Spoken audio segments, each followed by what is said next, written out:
coletiva é sempre um processo muito complexo, né? Que envolve muitos atores sociais, envolve processos de interação entre vários grupos sociais ao longo do tempo. O que ocorre é que, via de regra, né, um evento, quando vivido, ele só é lembrado quando se transforma numa narrativa ou num conjunto de representações assimiláveis não só por aqueles que viveram, mas também pelos seus herdeiros, pelos seus pósteros, né? Pelos grupos que virão depois. Então, normalmente um evento ele pode ser vivido, pode ser incorporado enquanto experiência, mas ele não necessariamente gera uma memória organizada, né? Ele pode gerar muito mais, por exemplo, uma experiência que é assimilada indiretamente, pode gerar uma experiência socialmente traumática, ou seja, aquela experiência que justamente se marca pela ausência de uma narrativa organizada, porque a própria ideia de trauma envolve a dificuldade de uma construção narrativa, né, sobre um episódio vivido. Então, eu entendo que a memória está intimamente ligada à capacidade de se construir representações e narrativas a partir de um evento, de um processo vivido na realidade, vamos dizer assim, né? Isso se pensarmos numa memória organizada, numa memória enquadrada, como se diz na teoria. É claro que um evento vivido pode gerar um conjunto de repetições, de representações um tanto desconexas, de valores que não necessariamente sejam narrados, né, enquanto tal. Então também é uma dimensão um pouco mais, vamos dizer, desorganizada da memória, né, na qual o evento não necessariamente se transforma numa narrativa, mas ele está presente enquanto uma experiência matriz. De todo modo, para a gente simplificar, na minha opinião, a memória, enquanto, vamos dizer assim, um conjunto de lembranças organizadas de uma sociedade, ela está intimamente ligada à narrativa.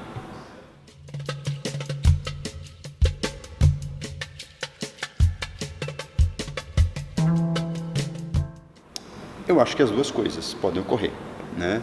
Não necessariamente porque uma memória se apoia em algo efetivamente acontecido, que não podem haver mudanças, apropriações, silenciamentos, elipses, né, nas narrativas que vão se construindo.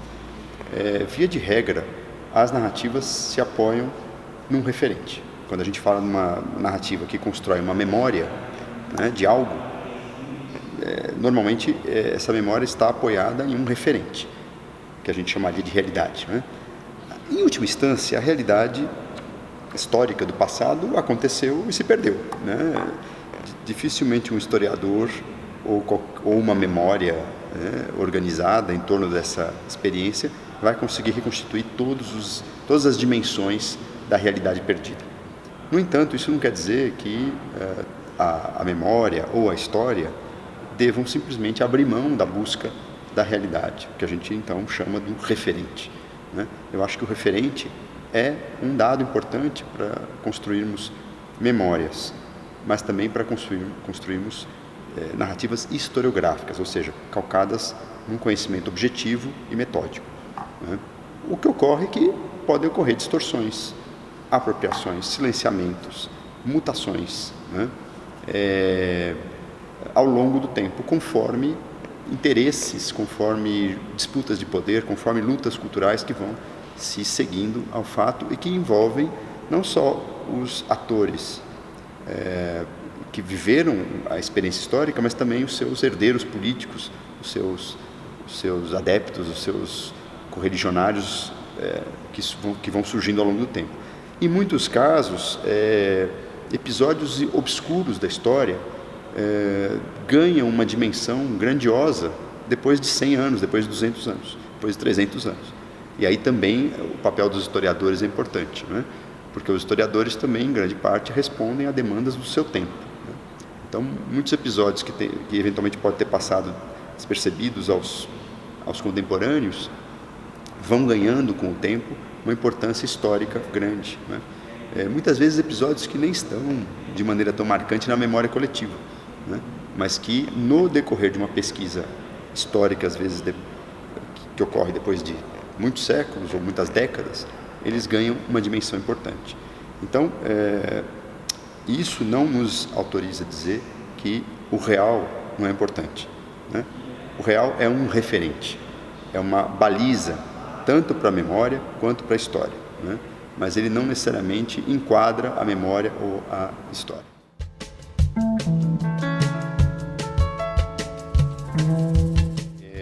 Como toda memória, é um processo social bastante complexo, que envolve muitas interações e muitas mudanças ao longo do tempo. Eu tenho uma visão muito particular sobre esse processo de construção da memória social da ditadura no Brasil. Eu acho que, a rigor, ela se divide em 4 fases, 4 grandes fases. A primeira fase eu chamo de experiências matrizes, e ela vai de 1964, ou seja, do período do golpe, do ano do golpe, do momento do golpe, até, eu diria, por volta de meados dos anos 70. Por que eu chamo de experiências matrizes? Porque neste período, nos primeiros 10 anos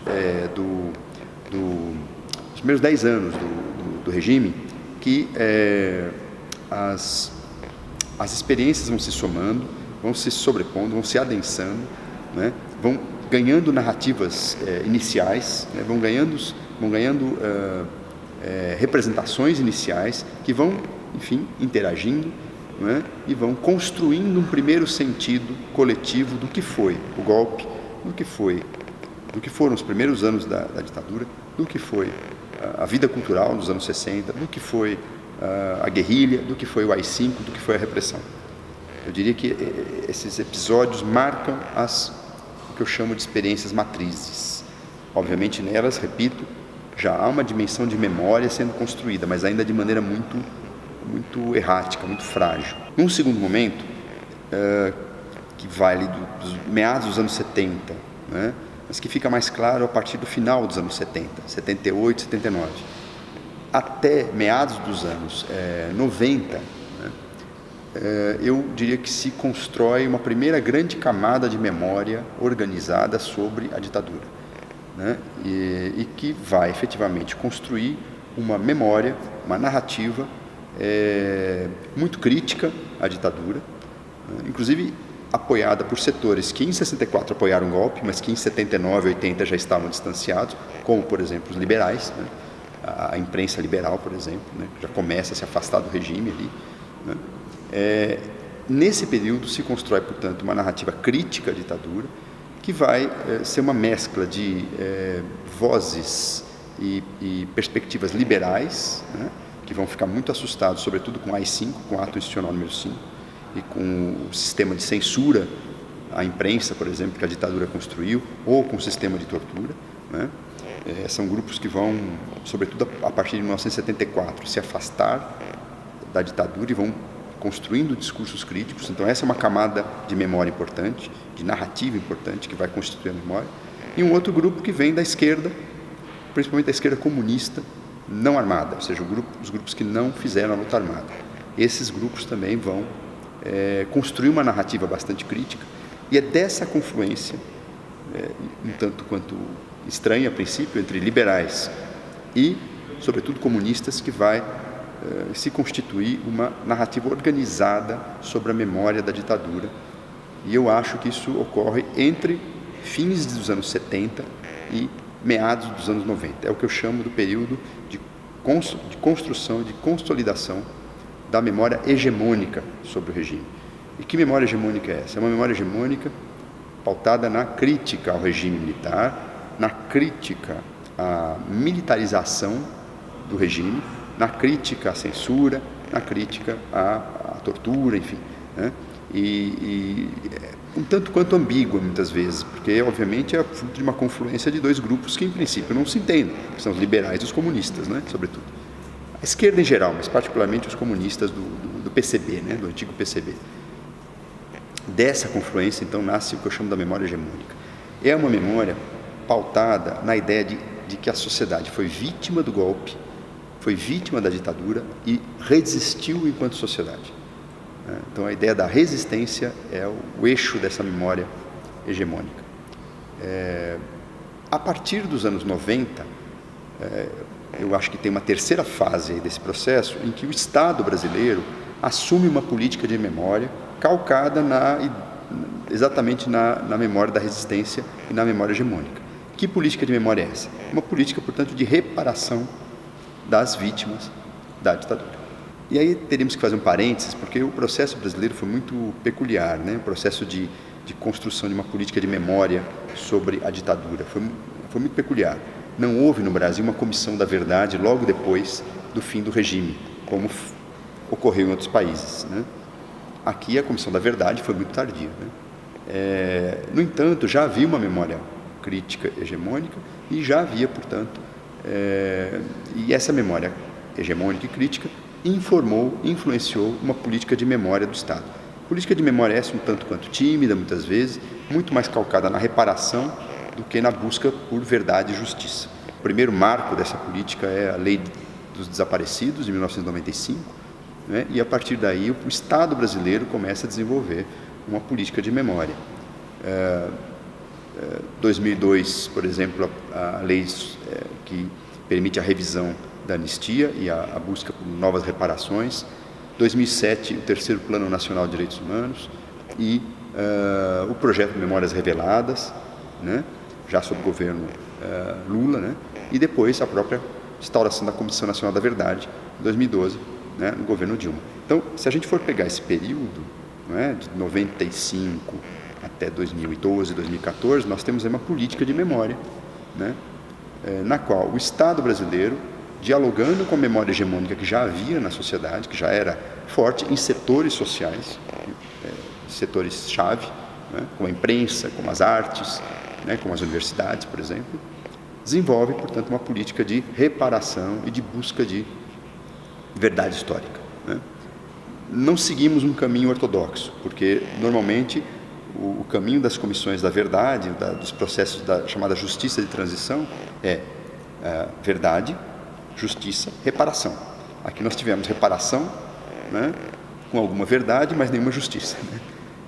Então é interessante esse caminho, mas de todo modo isso pauta uma memória, uma política de memória articulada àquela segunda fase que eu falei, que é a construção da memória hegemônica. E atenção num ponto, que eu acho que explica muito o momento atual que a gente vive. O fato de eu falar que a memória hegemônica na sociedade é uma memória crítica à ditadura, não quer dizer que essa memória hegemônica seja uma memória da maioria. A gente não tem condições de dizer, né? Pode ser que a maioria da população brasileira não se reconheça nessa memória crítica ao regime. O fato é que a memória crítica ao regime, que eu chamo de memória hegemônica, ela ocupou lugares importantes, lugares institucionais importantes, principalmente no sistema cultural, nas artes, no sistema educacional e na imprensa. O fato de existir uma memória hegemônica crítica ao regime militar construída aí ao longo de décadas, pelo menos desde o final dos anos 70, e que foi formando políticas de Estado, inclusive, não quer dizer, necessariamente, que seja uma memória absorvida, abraçada pela maioria da população brasileira. Uma coisa é hegemonia, outra coisa é maioria, né? Nós não temos condições de afirmar isso. O que parece, tendo em vista o revisionismo atual, né? Atual quando eu digo assim, a partir de 2010 principalmente, né? Um pouquinho antes esse revisionismo já se manifestava, mas em 2010 há claramente um processo de revisão da memória e a emergência de memórias até então mais ou menos subterrâneas ou restritas a nichos muito específicos da sociedade, né? E que, na verdade, apresentam, né, manifestam uma memória positiva do regime militar, uma memória nostálgica do regime militar. Então, o próprio crescimento da direita e da extrema-direita no cenário político-social brasileiro, nos últimos anos, vem favorecendo a emergência na esfera pública de uma memória que até então não tinha espaço nessa esfera, né? É uma memória, muitas vezes, que não é só revisionista, ela é negacionista. Ela nega a própria existência de golpe de Estado, em 64, ela nega a existência de um regime ditatorial, ela nega a existência da própria tortura como política de Estado. Então, nós vivemos hoje um momento de crise da memória hegemônica e não sabemos o que vai acontecer até 2022, né? Se essa memória hegemônica terá força para se afirmar, para se expandir, para pautar, vamos dizer assim, os valores da cidadania daqui para frente, ou, ao contrário, emergirá uma memória de fundo autoritário, que no fundo é bastante nostálgica em relação à experiência da ditadura.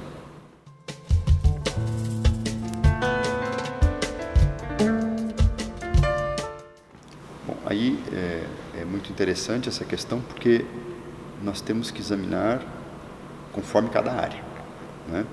Falar em artes, em termos gerais, é um pouco mais fácil. Quer dizer, as artes, pelo menos o campo artístico mais valorizado nos anos 60 e 70, pela própria classe média, sobretudo pelos setores mais jovens e escolarizados da classe média, manifestou um conjunto de críticas ao regime militar e ao golpe, né? As artes dos anos 60 viviam uma época de muita efervescência política, de muita criatividade e ousadia estética, e também de avanços, né, no campo comportamental. Então, o artista nos anos 60 e 70 fundamentalmente um artista rebelde, jovem, de vanguarda, né, engajado. Então, é claro que tudo isso implicava numa crítica, né, per se, né, ao autoritarismo, ao discurso moralista, né,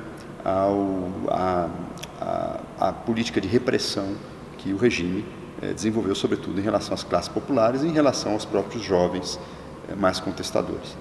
Então, as artes, vamos dizer assim, como um todo, sobretudo o que se entendia como arte socialmente legitimada, né, aí, trabalhando com o conceito sociológico, né, era basicamente um conjunto de expressões críticas ao regime militar. É claro que a relação entre o sistema artístico e as políticas culturais do regime militar é bastante complexa, não dá para a gente desenvolver muito, né? Porque, apesar do fato das artes serem muito críticas, parte da política cultural do regime militar acabou estimulando o desenvolvimento de campos artísticos importantes. Então, essa é uma contradição que quem estuda a época se depara a todo momento. Em relação à literatura, especificamente, né, eu tenho como hipótese que a literatura ela desempenhou um papel muito específico dentro desse sistema de artes no Brasil, em relação à ditadura. Que papel foi esse? Eu acho que foi o campo artístico que mais expressou, que mais elaborou a ideia de derrota e de trauma. Essa é uma hipótese que eu tenho, claro, apoiada em vários especialistas, muito mais especialistas que eu nesse tema, inclusive, mas eu acho muito interessante como a literatura, ela, logo depois do golpe, vai tentar elaborar a experiência da derrota, mas é uma elaboração que vai apontar para a saída a esta derrota, que é a luta armada. Se a gente for pegar os dois grandes romances dos anos 60, não é? Pessac, não é? E Quarupi, não é? Pessac de Carlos Heitor Coni e Quarupi de Antônio Calado, são dois livros que equacionam de maneira diferente, ainda na figura da novela, ainda no formato da novela e do romance, como reagir ao golpe, como reagir àquela derrota que surpreendeu a todos em 64, indo para a luta armada. Claro que os romances vão responder de maneira estética e também de maneira política, de maneira diferente, como fazer a luta armada, né? E quais as contradições desse processo. Eu acho que nos anos 70 a literatura muda de chave, né? Me parece que surgem livros em outro formato, mantendo também o formato romance, mas não dentro daquele formato mais convencional do romance, em que há um narrador que conta uma história, uma perspectiva mais global, né? Vamos dizer assim, mais onisciente. Começa a surgir narrativas literárias mais truncadas, mais fragmentadas e, sobretudo, tentando elaborar um outro trauma que foi a derrota da luta armada e a grande repressão que se abateu sobre os opositores. Eu acho que a literatura dos anos 70, principalmente após 74, é uma literatura de reflexão profunda sobre a derrota. Se a gente for pegar, e sobre o trauma, uma tentativa de elaborar literariamente, né, o trauma principalmente advindo da violência de Estado, né, o quanto a violência de Estado, sobretudo o chamado sistema de tortura,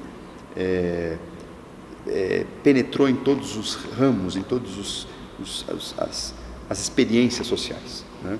Então, se a gente for pegar romances como A Festa, né? Em Câmara Lenta, né? Se a gente for pegar, por exemplo, Reflexo do Baile, do próprio Calado, são romances que vão elaborando de maneira bastante dura, bastante, às vezes, cifrada, ou às vezes de maneira fragmentada, né? O que é sintomático do ponto de vista da estética da literatura, né? A experiência da derrota. Diferente da literatura de testemunho que surge no Brasil, que é um outro campo. Eu acho que a partir de 79 e 80, quando começa a surgir uma literatura de testemunho, ou seja, pessoas que viveram o exílio, a tortura, começam a voltar, por conta até da anistia, começam a contar suas histórias, essa literatura ela vai ter um outro sentido. Se a gente for pensar principalmente os dois principais livros, dois livros mais impactantes desse campo, né? Os Carbonários, de Alfredo Sirquis, e O Que é Ex-Companheiro, de Fernando Gabeira. Eu acho que é uma literatura que tenta, na verdade, fazer um ajuste de contas com o passado da guerrilha. E um ajuste de contas dizendo o seguinte: aquele mundo acabou, aquele passado acabou, aqueles valores, né, que informaram a guerrilha já estão superados. É preciso apontar para o futuro, é preciso olhar o futuro.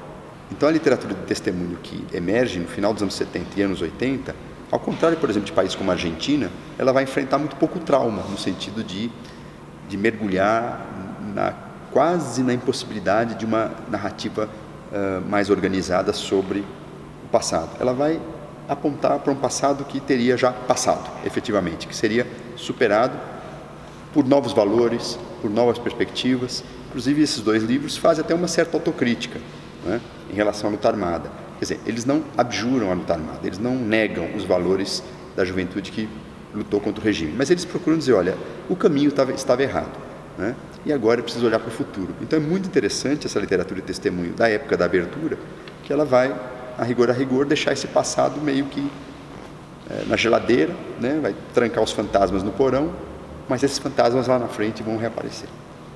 Em relação à imprensa, a imprensa é um outro processo de construção da memória do regime. Na minha opinião, a imprensa ela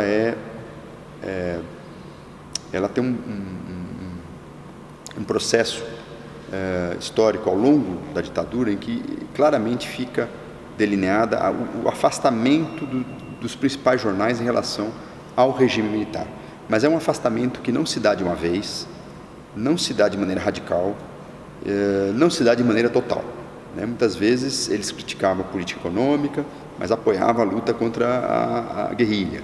Muitas vezes eles criticavam a violência política, mas apoiavam a política econômica. Então depende do jornal, depende da linha editorial do jornal, né? Mas no geral, o que a gente pode dizer, a imprensa apoiou de maneira efusiva o golpe de 64, praticamente todos os jornais do Brasil apoiaram a derrubada do governo João Goulart, né? E a legitimação, buscaram legitimar o golpe de Estado.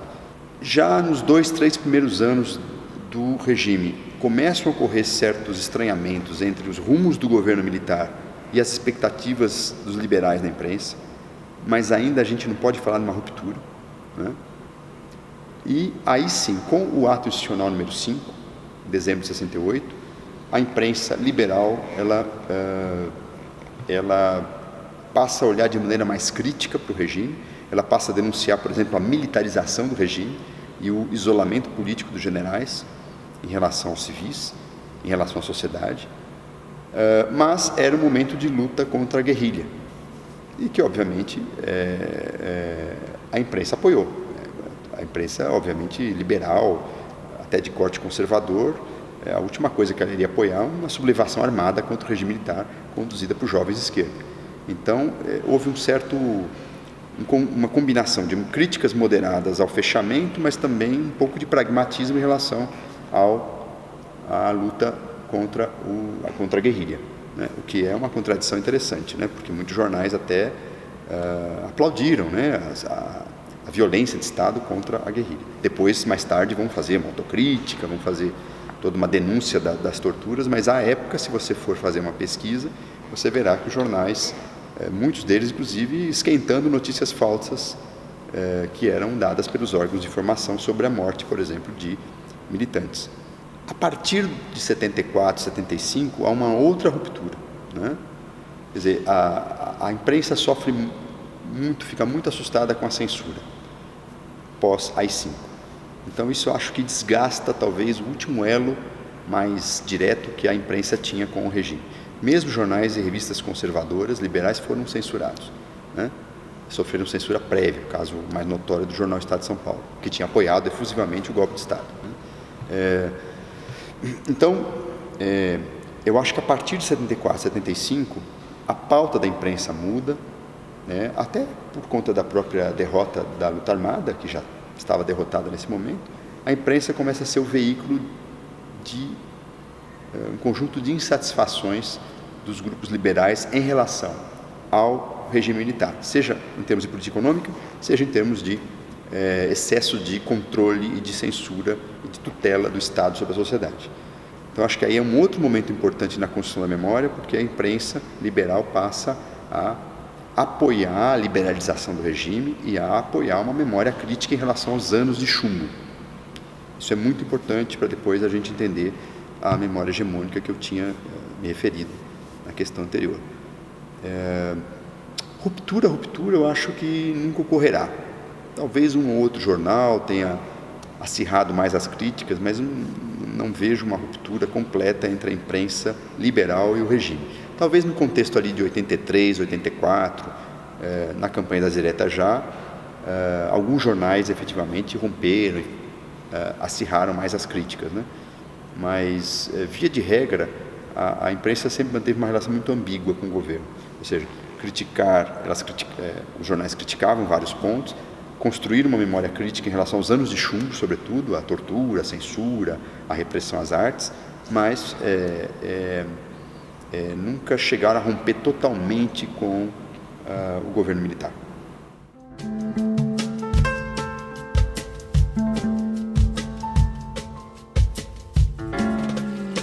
A ditadura, todo regime político, vamos dizer assim, que vem de uma ruptura, ele procura também ressignificar o passado, né?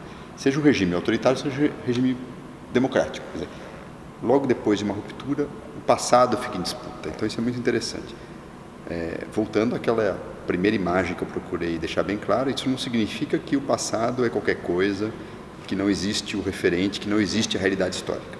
Ela existiu, ela está lá, ela é uma referência para quem estuda ou para quem constrói uma narrativa.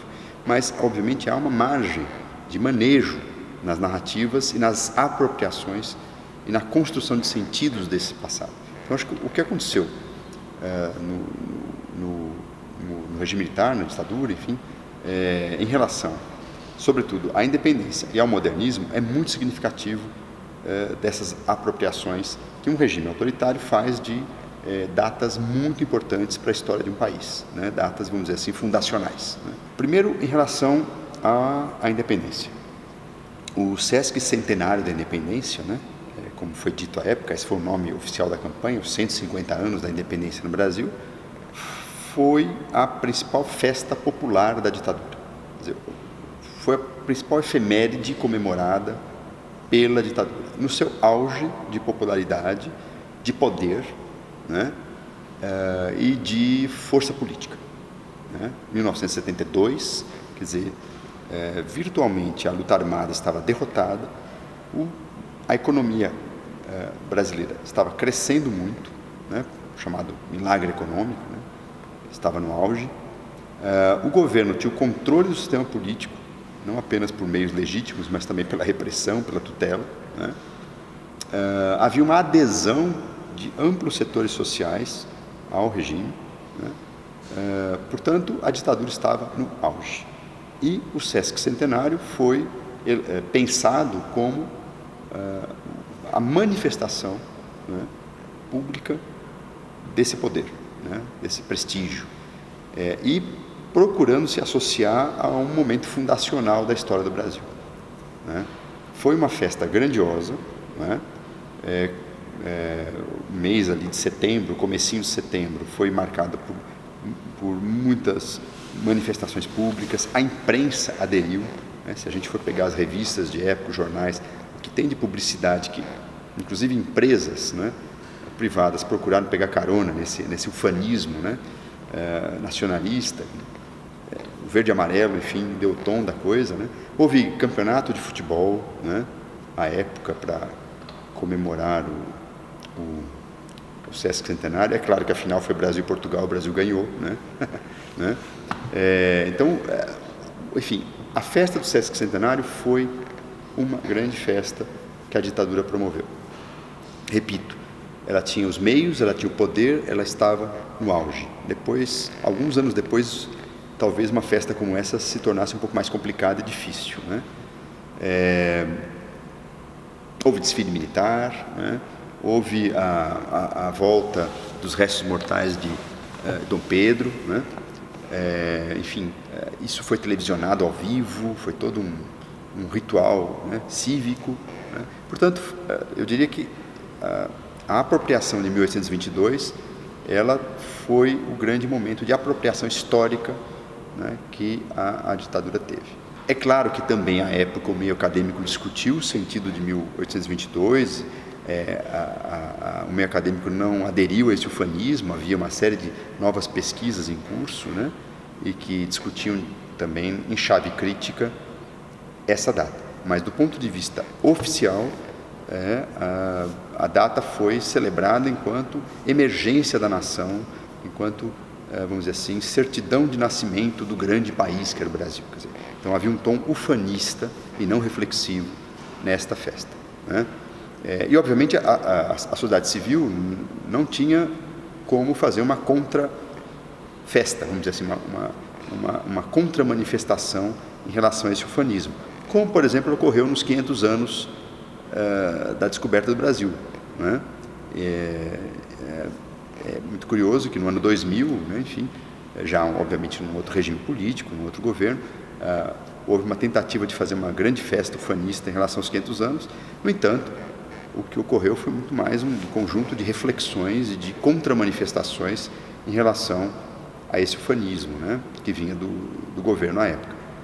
Obviamente isso é possível numa democracia. Numa ditadura, a festa foi oficial, foi uma celebração ufanista com poucas vozes críticas, né, a despeito de todo o esforço do meio acadêmico de também pensar a época, né. Isso em relação a 1822. Em relação a 1922, né, a Semana de Arte Moderna, eu também acho que foi um momento importante, um pouco menos estudado, talvez, um pouco menos lembrado, porque hoje todo mundo que estuda a época lembra do Sesc Centenário, ou quem era criança como eu lembra a grande festa que foi o Sesc Centenário da Independência, né, com músicas, com jingles, com campanhas na TV, campanhas publicitárias, né, com torneio de futebol, né, desfiles, né. Mas as celebrações em torno dos 50 anos da Semana de Arte Moderna foram um pouco mais discretas, obviamente, mas elas foram importantes também, em grande parte, porque o regime militar, ele se via como um regime modernizador do país. E ele, em grande parte, a sua política cultural, a sua visão de Brasil, a visão que os militares tinham de Brasil, em grande parte, e os seus apoiadores civis, em grande parte, via em 1922 o nascimento de uma consciência nacionalista na cultura. É claro que eu acho que a Semana de Arte Moderna vai muito além disso, né? Mas, vamos dizer assim, as comemorações oficiais, as apropriações oficiais que a ditadura operou em torno de 1922, procuravam celebrar, sobretudo, o nacionalismo e esse espírito de modernização geral do país, né? E há uma outra dimensão importante nas comemorações de 1922, da Semana de Arte Moderna, que vamos dizer assim, um esforço feito pelas políticas culturais do governo militar em patrimonializar a Semana de Arte Moderna e o próprio modernismo. Aliás, a década de 60 é interessante nesse sentido, né? Porque a década de 60 recupera um pouco os autores modernistas, as obras modernistas, né? Como grande marco da cultura brasileira. E, em grande parte, o regime militar, através de suas políticas culturais, através de suas entidades de apoio à cultura, sua burocracia cultural, enfim, eu acho que ela é um momento, é um capítulo também de estímulo a essa patrimonialização do modernismo brasileiro, né? E, como toda patrimonialização, às vezes encerram força, né, vamos dizer assim, uma leitura de um processo que é complexo de maneira muito ideológica, muito unidimensional, né? Então, eu diria que 1922, a apropriação dos 50 anos da Semana de Arte Moderna também foi um momento importante, menos popular, menos talvez efusivo que os 150 anos da independência, mas ele também representou, vamos dizer assim, um espelho para a ditadura, que se via como modernizante, que se via como nacionalista, e ela lia o modernismo brasileiro como um momento de emergência desses dois grandes vetores de ação cultural e política. E vale lembrar também que, é claro que indiretamente esse tipo de discussão acaba estimulando também uma revisão da própria Semana de Arte Moderna, né, que vai abrir para todo um capítulo crítico em relação à semana, que depois, nas décadas seguintes, começa a ficar mais forte.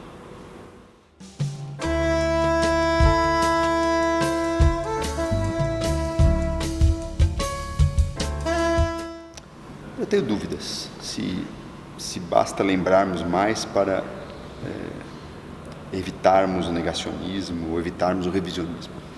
Eu acho que é um passado em disputa, né? Porque nos últimos anos emergiu na sociedade brasileira uma força,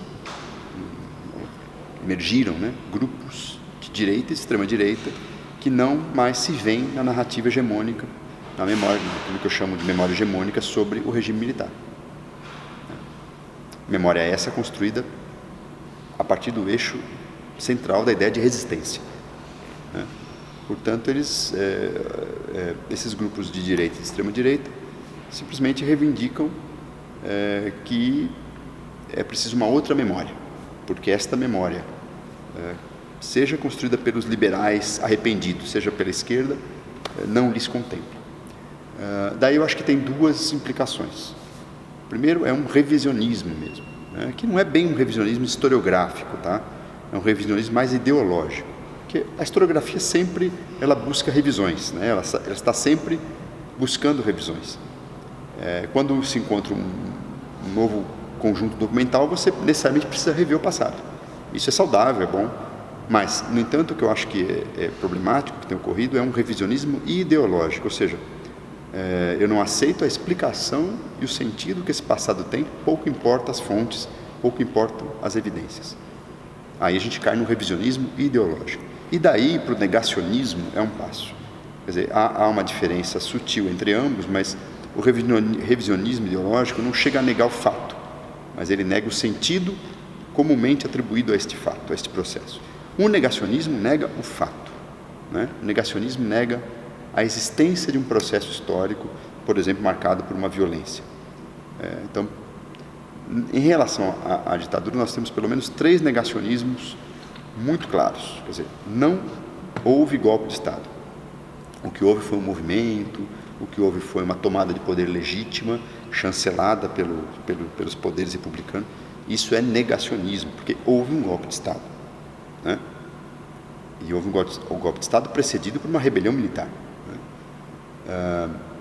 Como é que foi esse golpe, como é que foram as articulações entre os atores políticos é outra coisa, mas houve um golpe de Estado, né? Lembrando que o golpe de Estado é um conceito, né? Não é assim uma opinião de alguém que não gosta do que aconteceu, né? É um conceito. Houve um golpe de Estado, houve a derrubada de um governo constitucional.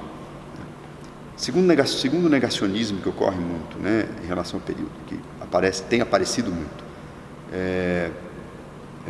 não houve ditadura, o regime não foi autoritário, o regime não foi ditatorial, né? É complicado, a gente pode até matizar, né, a complexidade do regime militar brasileiro, que realmente não foi uma ditadura personalista, não foi uma ditadura anômica, ou seja, ela foi ancorada em leis que eram leis de exceção, muitas vezes, leis duras, né? Havia uma complexidade burocrática nos processos de tomada de decisão, portanto não havia a figura do ditador clássico, né? O que quer dizer que não houve um regime autoritário tutelar de fato, né? Que muitas vezes moldava as leis conforme seus interesses políticos na repressão ou na tutela do tecido político e do sistema, do tecido social e do sistema político. E o terceiro grande ponto que o negacionismo vem afirmando é que não houve tortura, não houve sistema de tortura. A tortura foi um excesso, a tortura foi foram casos excepcionais, cometidos por maus agentes do Estado, né? Excessos, né? Cometidos pelo porão, mas que nunca foram pensadas como política de Estado. Ora, as evidências apontam para uma política de Estado sistêmica, treinada e aprendida como método para combater a luta armada, principalmente, mas não apenas a luta armada, né? Lembrando que o sistema de tortura e de repressão paralegal atingiu também a opositores que não, por exemplo, que não tinham pego em armas, o que não justifica também, obviamente, o uso para aqueles que pegarem armas. Mas eu quero dizer que esse argumento que foi usado para combater a luta armada também não é verdade, porque ela acabou atingindo militantes que, por exemplo, não atuavam na luta armada, né? Então, é muito importante, esses 3 negacionismos que têm crescido nos últimos anos, né, é muito importante que a gente combata com historiografia, com conhecimento histórico, com pesquisa histórica que tem que afirmar que você pode fazer revisões diversas, pode discutir a interpretação dos processos, mas fatos, sobretudo fatos que implicam claramente em políticas repressivas, em políticas de violência do Estado, não pode ser simplesmente negados, né? Não sei se basta lembrarmos mais. Eu acho que, como historiador, como leitor de jornal, como professor, eu acho que o tema da ditadura é muito discutido, né? O tema da ditadura está em jornais, está nos livros, nos materiais didáticos, está na mídia, está na indústria cultural, né? Então ele é lembrado.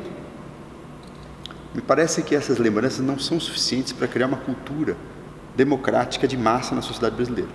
Acho que esse é um outro ponto.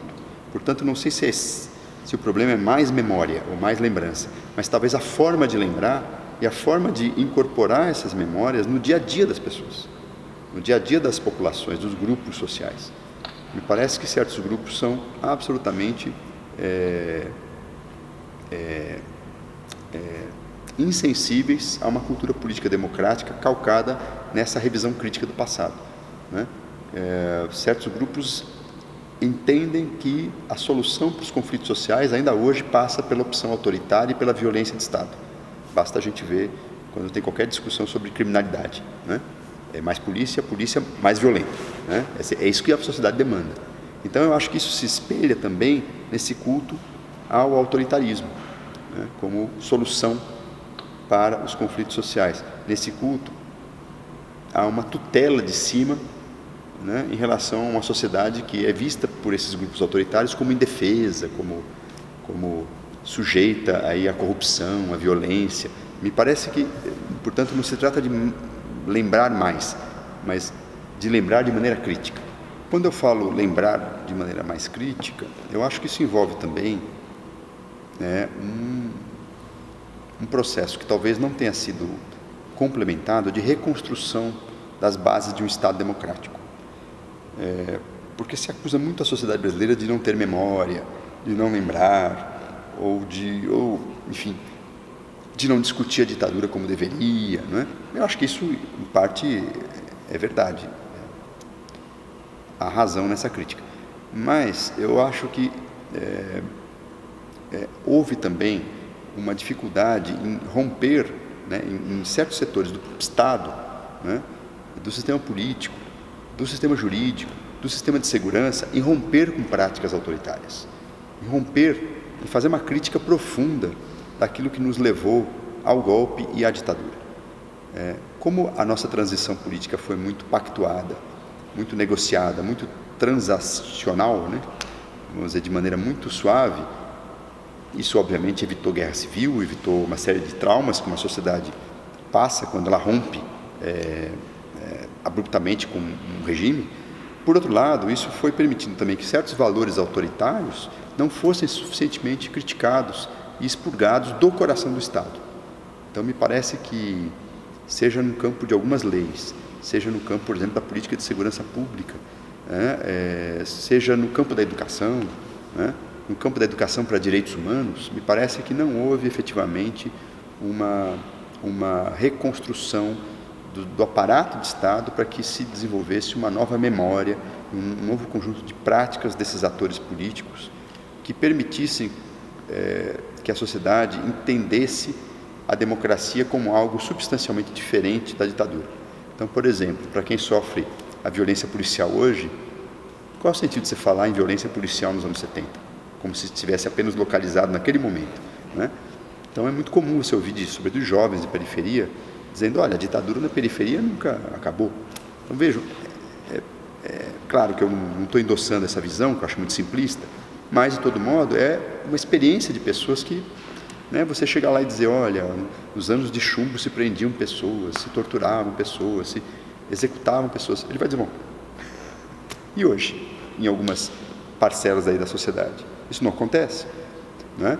Então, eu acho que essa reconstrução do Estado, né, sobretudo no campo jurídico, sobretudo no campo das políticas públicas, ela não foi complementada. Eu acho que a Constituição de 1988 foi muito importante, ela apontou para um novo tipo de Estado, ela apontou para o Estado como uma agência de cidadania, isso foi muito importante, isso tem que ser defendido hoje em dia, mas eu diria que em alguns nichos a mentalidade ainda continua autoritária, a mentalidade continuou ainda no fundo justificando, né, e não expurgando os elementos que nos levaram à crise de 64 e à própria ditadura. A começar pela ideia de que o Estado tem que tutelar a sociedade, né, que vale tudo para você combater corrupção, que vale tudo para você combater violência, criminalidade. A mentalidade das pessoas, se continuar dessa maneira, ela pode nos levar a um novo regime autoritário.